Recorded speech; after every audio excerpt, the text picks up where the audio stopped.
Hey guys, here I am in the back of Bay 3 of our lighting studio. I've already have one of the lights set up over there. It is just illuminating the back area so you can see the pantograph system above us. You can also see each of the lights that we have set up. So let's get started. I'm going to show you where the work light is tonight. I'm also going to show you how to light with continuous light on the model that we have named ManRay. Just a quick introduction to the lights that we have here. I'm not going to show you everything tonight, but we're going to start out with showing you everything that's on the pantograph system. The two monolight strobes that we have in here also have an umbrella attached to them. It's this one here and this one. On the back of these strobes is an on-off button, a model light, a sound on and off, and a P-cell, or a strobe sensor. If you were to slave this one, you would turn this on so they both fire at the same time.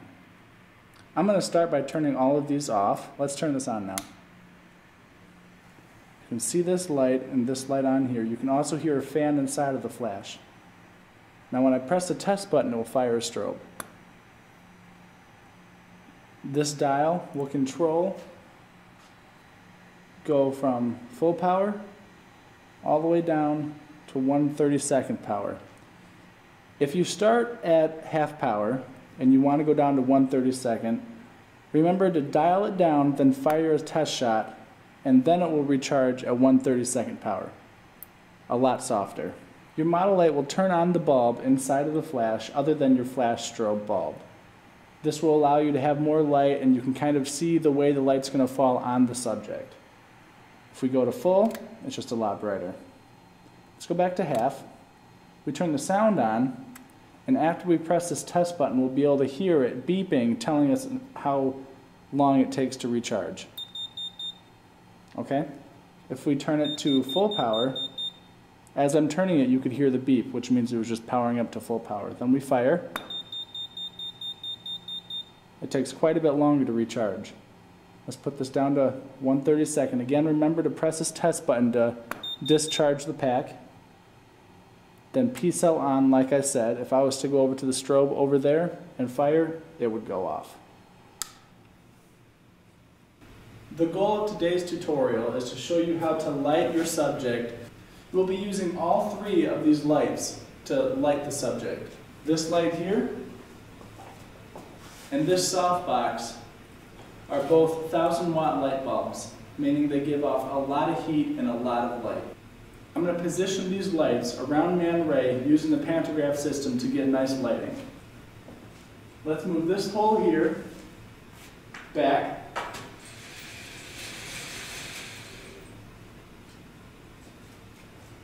The further the light is away from the subject, the softer the light's going to fall on them.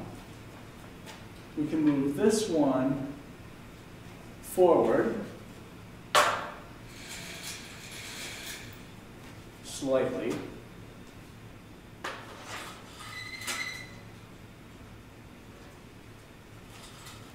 We can also move this one up and then move the barn doors to allow more light to hit him.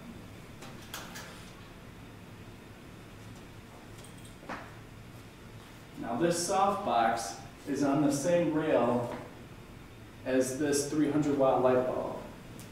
So we're going to try to move this one forward without moving the other one too much.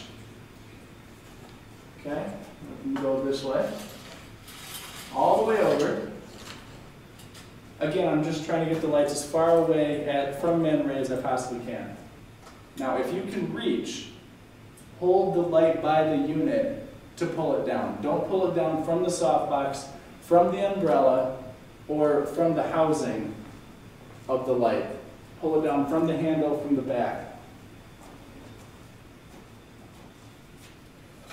Adjust the angle of the light the way you want it. You can rotate this softbox depending on the way you want it to line up with the subject. I want it to line up to get from the top of his body to the bottom of his body. So I'm going to go the long way on the softbox. So let's turn this light on and see what we got. I'm going to turn the light I've been using for the video off so we can get the correct lighting on ManRay now.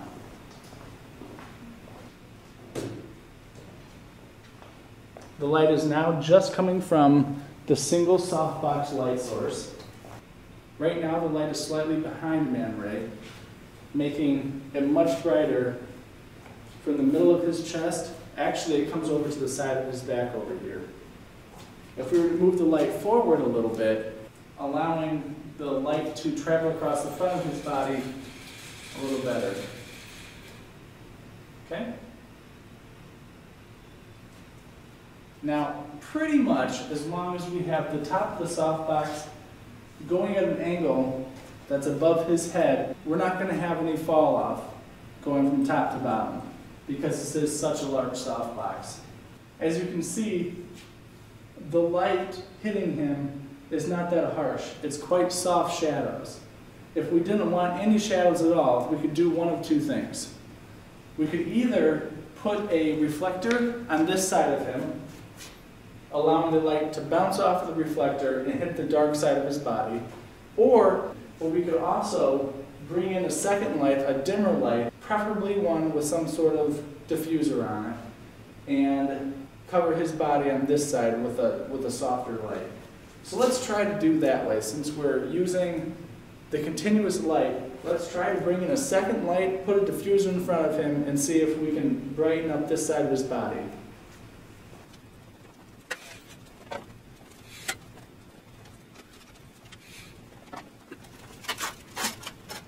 Remember, the biggest secret is you can have everything in studio lighting just millimeters away from your camera frame.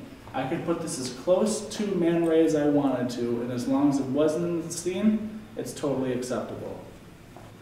Let's turn this light on and see what we get. With this diffuser, we still get about the same sort of light as we do on this side. And it's coming across the body nicely on the chest. However, the head has a strong line right down the center. We can see it, the camera sees it even worse than that. Also, this light is real nice up here, but there's a lot of fall off towards the bottom just because this is such a directional light, and this diffuser is not going to offer any solution to that. Now it's time to bring in our third light. Again, from the top of these braces, you can pull these down. Correct the barn doors the way you want them. Adjust the light. And then turn on. Let's see what we get. Well, this light's too bright. There's some solutions with that. If I was to really want to use that light, I would need to bring it further away from ManRay. I can't do anything about that because it's on the pantograph system. However, what is technically part of this experiment is some sort of reflector, because with continuous light, you always have some sort of reflector.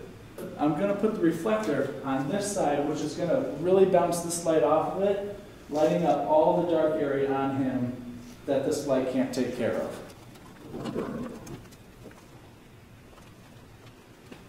Sometimes one of the most interesting things is, right now I have the white side turned away from ManRay, so the black side on the other side is absorbing all the light.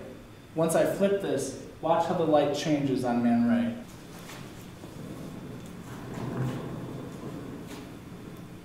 Not so much right now. Bring it a little bit further, a little bit more now. If I bring it even closer, it really starts to brighten him up. Again, you can even just pull this away and bring this closer, and we can see the difference.